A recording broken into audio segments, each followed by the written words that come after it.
Dallas Cowboys, and I want to give a major shout out to Mike Tag. Keep bringing the hype to the Cowboys Nation. We love and appreciate it. Now, can you dig it? Let's get it. Whoa! Now let's talk about it right now. We are at AT&T. I'm corny with Cowboys Nation. Woo! All I've heard for the last 5 weeks is we want Dallas. All you haters, you come down to me. You fuel the fire because I want it.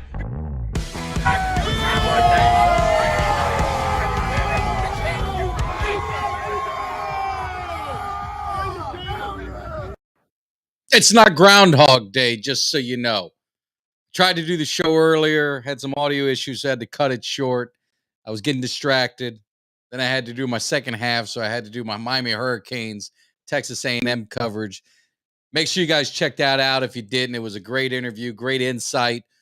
Wasn't happy he didn't pick my Canes, though. That was the only problem with it. But, hey, the man's got to be honest. And more importantly, he agreed with every pick that Uncle Cheech made. So maybe there's something to this Uncle Cheech. Maybe he's righted the wrong from last week. Maybe I'll throw a few bucks his way, see if I can recoup some of that loss that he gave me the week before. So I'm back. I'm basically just redoing the Cowboys Bengals preview. So if you've seen it, you get to see it again if you live through the choppy audio. But if you didn't, here's your opportunity. And again, your boy's going out. I'm double dipping, flying in on Saturday, making a quick trip down to College Station to hopefully see my Canes slap A&M up and down the field.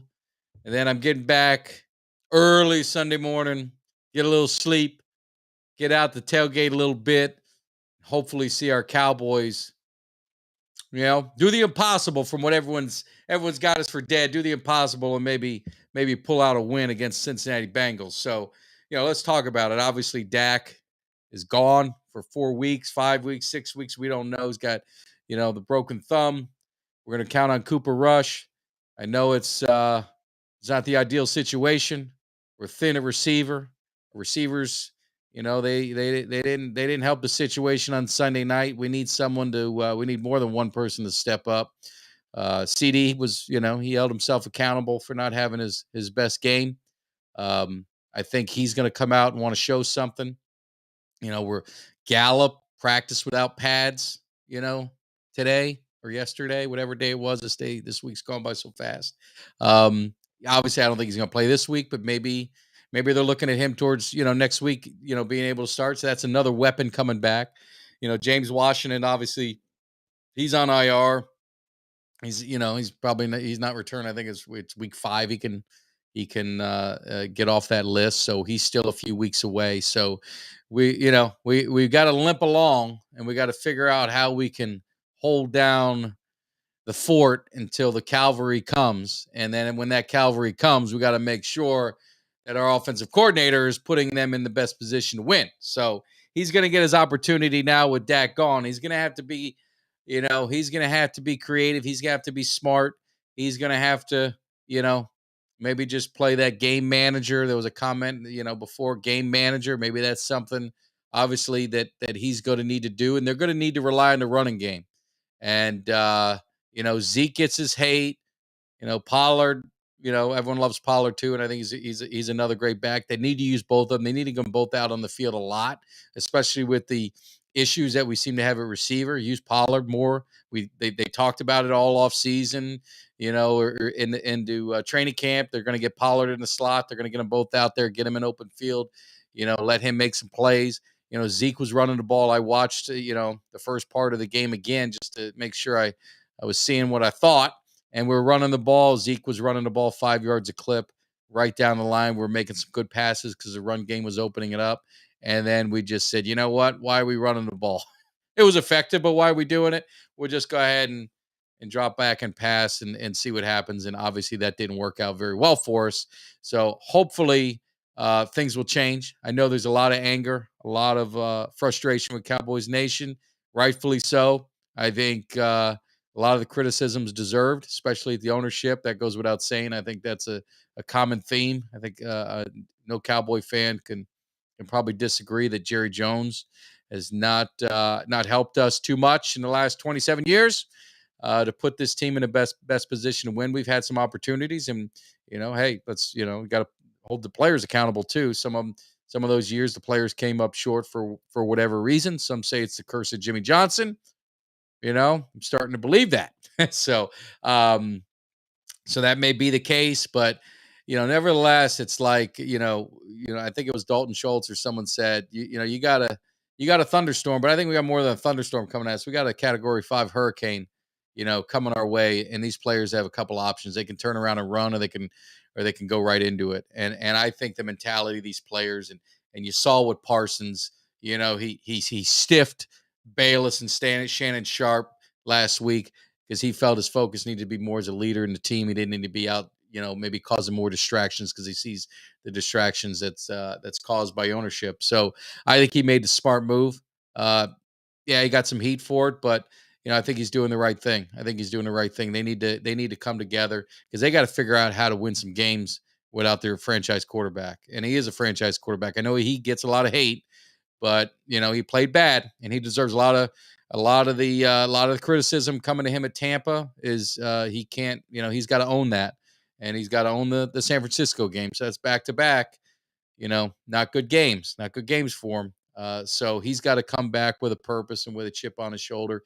And like I said, it's a long season. It's one game. Season ain't over. He's not out for the year. We're going to get some guys back. We just got to figure out how we can win a few games. You got to take it one game at a time. And the first one's Cincinnati. I mean, and you look at Cincinnati, you look at the way it is around the NFL. This is a 500 league. Any team can beat anyone on Sunday. I mean, the Bears did it. The Giants beat the Texans. I know, or the Titans. I know not a lot of people thought that. A lot of people thought, yeah, okay, it was the Panthers and Browns as Mayfield homecoming. But Panthers had some issues, or the Browns had some issues, and they were able to pull out a win. So things can happen. And Cincinnati, Burrow threw 4 picks, 2 fumbles, lost one of the fumbles. Chase is going to be a problem. I mean, Diggs is going to have his hands full with him. Make no mistake about it. That's going to be a matchup to watch. See if he shadows him around. But Chase is going to be a problem. Mixon's is a solid running back. Catches a lot out of the backfield. We're going to have to do a little bit better on our running game than we did last week. I think our guys got a little worn out. They were on the field a lot, and those 3 and outs. Those are killers. It's almost like in baseball when I was coaching and the kids walking 5 kids in a row, and those are killers, because every kid in the field is kind of losing interest, and everything else goes downhill. And I think those 3 and outs are probably the same thing that we were running into with that defense. They were just wearing out. They've got weapons. They've got their receivers. Boyd and Higgins. We're gonna have our hands full, but our defense is the bright spot. Parsons is our bright spot. Diggs is our bright spot. The defensive line, they can step it up and they can do it. We've got the beef at defensive tackle. We've got the depth. We've got the rotation. We're getting our guys back. Quinn has done a phenomenal job. I mean, you're talking about with the Buccaneers. That game could have got way out of hand with some of the positions our offense put the defense in, but they held them to field goals. Pretty much, what was it? 4 field goals and a touchdown. And so you can't ask much more. You give up 19 points against Tampa Bay, I would have bet the house that we win that game. So the defense is doing its job. The defense is going to have to. The pressure's on, like I said, the pressure's on everybody. And Dak always said pressure's privilege. So they got a lot of privilege going around, because it's going to be on everyone. And on offense, it's going to be on Cooper Rush. Now, he's going to need some help. And that's up to Kellen Moore and McCarthy, primarily Kellen Moore, to call a good game. Get the rhythm of the game. He's got no rhythm when he does it. My wife was at home, and she was texting me during the game, and she was calling the plays, and she was saying what is he doing, and she doesn't really even follow football that much. She's a casual fan. So Levante David came out in Tampa, said they knew exactly what the Cowboys were going to do. They're going to abandon the run, and they're going to try and do short passes. Exactly what we did. Run the ball, then get away from it. We've got to stop that. We've got to get back to running the football, especially when you're running it effectively. And now with the injuries and the injuries at receiver on top of that, because we're missing our 2 and our 3, we're going to have to, and missing our franchise quarterback, we're going to have to run that ball because they're going to stack it up. So we're going to have to throw the ball when we need to, but we got to establish the run. And I thought Tyler Smith did a fine job in his first game at left tackle. You know, that's a tough assignment. Sunday night football, 20-year-old kid, didn't practice left tackle all training camp. Obviously did it in college, and he goes out there and he played well. You know, the tackle that we thought was going to struggle played well, and the tackle that we thought was going to, you know, hold his end down, you know, got a case of the penalties, and that's got to stop too. You know, these undisciplined plays, pre-snap penalties just can't happen anymore if we're going to win. We are going to have to play a perfect game to win these games without our quarterback and without all our weapons at receiver.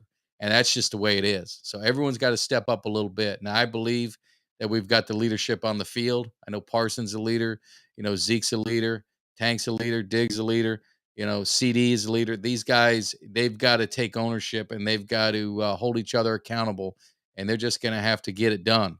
And, you know, as a fan, you can jump ship, you can, you know, call it a day.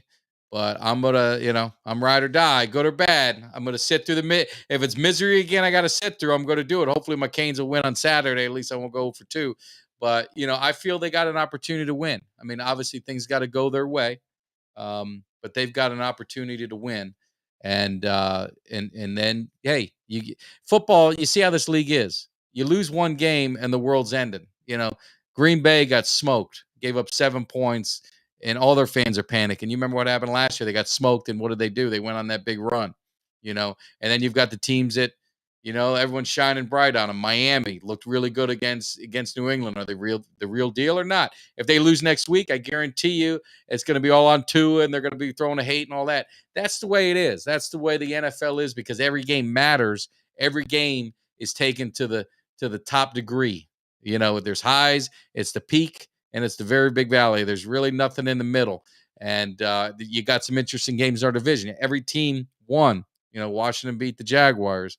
The Giants beat, you know, the Titans, which that was a surprise. And then you've got Philly, you know, eking one out against the Lions. You know, they had this touted defense. They gave up 35 against the Lions. So now they're going to be playing Minnesota. It'll be a home game for them. So, but they've got Minnesota. We'll see how all this stuff shakes out. Cowboys just got to stay within.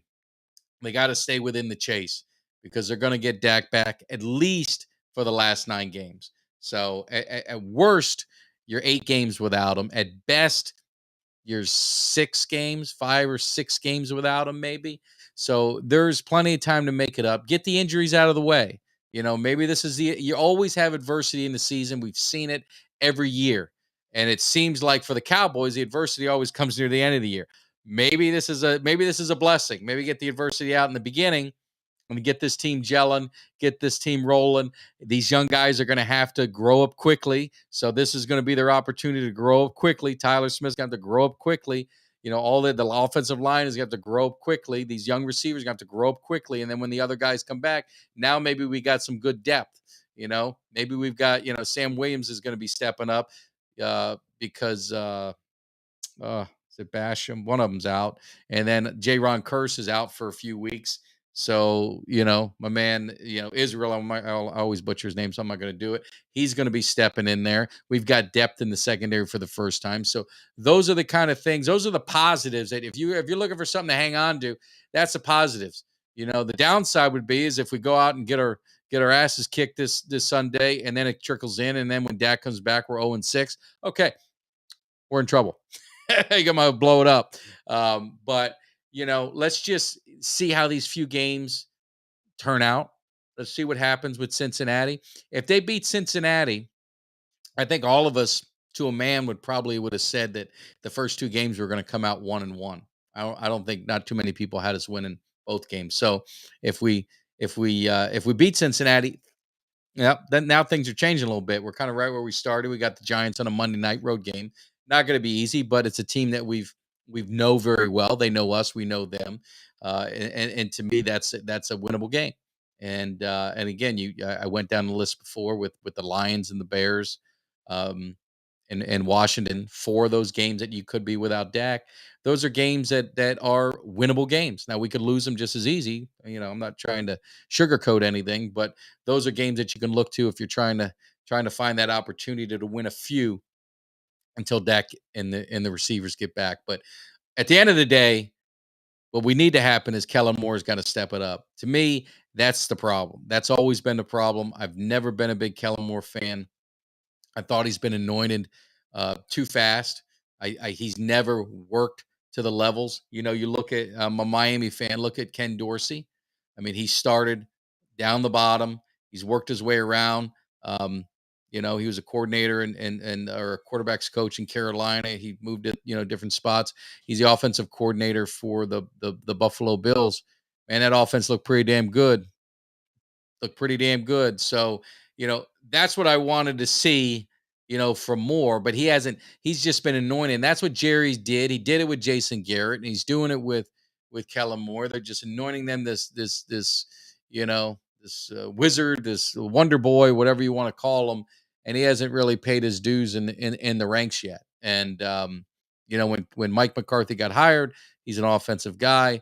It'll go to my grave. I find it hard to believe that he accepted and he was it was his choice to keep Kellen Moore on the staff. I think he would want to bring in all his own people. He brought all his own people in, except for the offensive coordinator was his, and that just pretty much undermines him from the start. So that's what happens. So I know a lot of people aren't